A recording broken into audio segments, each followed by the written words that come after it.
أجواء كان صفرة جنوب غرب، الحرب دوران بأجواء جبل الزاوية بأجواء كان صفرة جنوب غرب.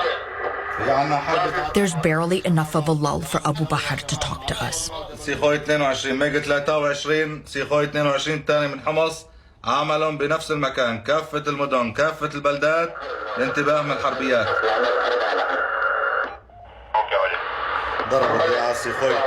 He hit the village, Abu Bakr tells us, relaying what he just heard on the pilot frequency.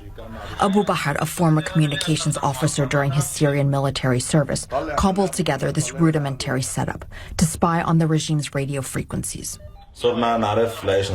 This one, we modified it to hear the strikes, the pilots, he explains, describing how he uses that information and what spotters on the ground send in to warn people and rescue teams over the walkie-talkie radios many now carry. There's no other way to protect the population. Risa, call on the radio about a plane. They're getting calls now on the radio. The skies in southern Idlib province, the last rebel stronghold, feel like they are constantly filled with the menacing roar of Syrian regime and Russian fighter jets. Let's go, Grace, let's go. So based on what they're hearing, one plane came by and dropped 4 bombs. Sometimes there's 12 planes at a time that are overhead. Life, if it can even be called that, is dictated by the bombs. Assalamu alaikum. Early morning lulls mean that the farmers can head out. He says a barrel bomb fell over here. Hassan tells us they came to their field one morning only to find it in flames. When we ask about his feelings, he turns and walks away. It's not just about the loss of this year's harvest. It's the overwhelming realization of the price they are paying. The Scorched Earth campaign repeatedly targeting Idlib's agriculture, ensuring that people will have nothing to return to, if they ever even can. The bombings have crushed even more people up against Turkey's border. Over the last few months, hundreds of thousands have fled. There's no room left at the main camps in the province. They cluster under the olive trees in makeshift shelters, even giving birth here. Or, as 88-year-old Maryam tells us, wishing she'd been killed, rather than live out the last of her days like this, where she doesn't even have a tent.